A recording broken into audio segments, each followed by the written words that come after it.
যেনেকৈ সব জ্বৰেই typhoid malaria নহয়, যেনেকৈ সব টিউমাৰেই ক্যান্সাৰ নহয়, যেনেকৈ সব বুকুৰ বিষেই হাৰ্ট প্ৰব্লেম নহয়, ঠিক তেনেদৰে দেৰিকৈ কথা কোৱা সকলো ল'ৰা ছোৱালীৰে ডেভেলপমেন্টেল ডিসঅৰ্ডাৰ নেথাকে বা নহয়।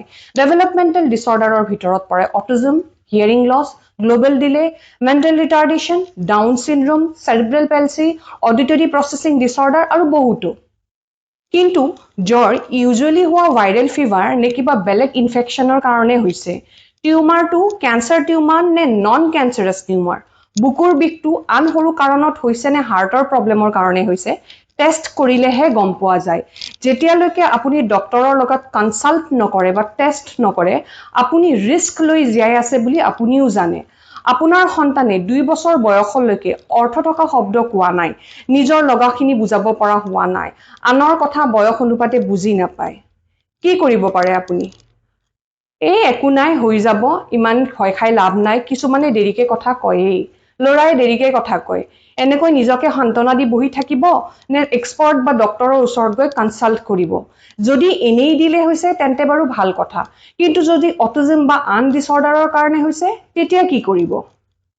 যদি দেৰি এনে ধৰণৰ ডিসঅৰ্ডাৰ বা বিকাশজনিত বিকাৰৰ কাৰণে হৈছে, তেন্তে হাইয়েষ্ট ইম্প্ৰুভমেন্ট তেতিয়াহে হ'ব যদিহে 3 বছৰৰ আগত চিকিৎসা বা থেৰাপি লয়। আজিকালি টেকনলজি, টেষ্ট প্ৰচিডিউৰ, প্ৰটোকল ইমানেই এডভান্সড হৈছে যে 1.5-2 বছৰ বয়সতেই ডিসঅৰ্ডাৰসমূহ ধৰা পেলাব পাৰি। ডাউন চিনড্ৰোম জন্মতেই ধৰা পৰে, হিয়াৰিং লছ 3 মাহতেই ধৰা পৰে, অটিজম 2 বছৰতেই ধৰা পৰে, কেতিয়াবা 1.5 বছৰতেই ধৰা পৰে। গতিকে ভয় নাখাব, প্ৰেক্টিকেল হওক। আপোনাৰ সঠিক চিন্তাই আপোনাক আৰু আপোনাৰ সন্তানক ডাঙৰ বিপদৰ পৰা বচাব পাৰে।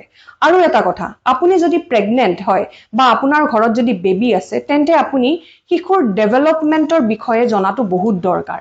ল'ৰা ছোৱালী কোন বয়সত কিমান কথা জানে, কি কাম কৰে, ইয়াক ডেভেলপমেন্টেল চাৰ্ট বুলি কোৱা হয়। ইয়াৰ এখন চাৰ্ট থাকে, এই চাৰ্টখনক ডেভেলপমেন্টেল চাৰ্ট বুলি কোৱা হয়।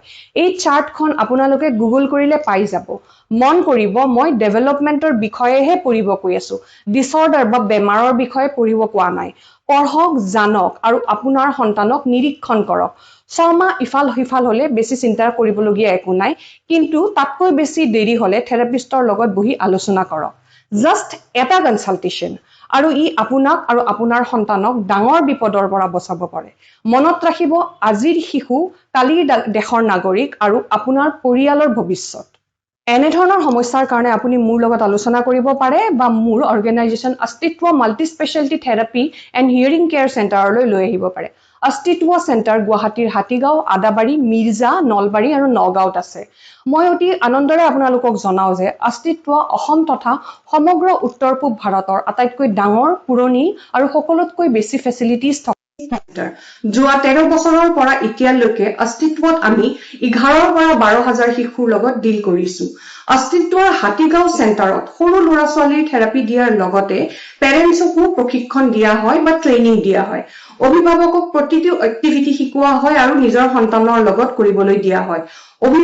অভিভাৱকসকলৰ বা পেৰেণ্টছসকলৰ ক্লাছৰুম থাকে আৰু এই ক্লাছৰুমত থিয়ৰী ক্লাছেছ কৰা হয়, লগতে থেৰাপি মেটেৰিয়েলছ বনাবলৈও প্ৰশিক্ষণ দিয়া হয়। ইয়াৰ ফলত এটলিষ্ট সময়তকৈ 30-40% আগতে থেৰাপি শেষ হোৱাৰ চান্সেছ থাকে। মোৰ আৰু মোৰ টিমৰ লগত যদি আপুনি কনসাল্ট বা ডিসকাশন কৰিব বিচাৰে, স্ক্ৰিনত নম্বৰ দিয়া আছে, তাত যোগাযোগ কৰিব পাৰে। Thank U.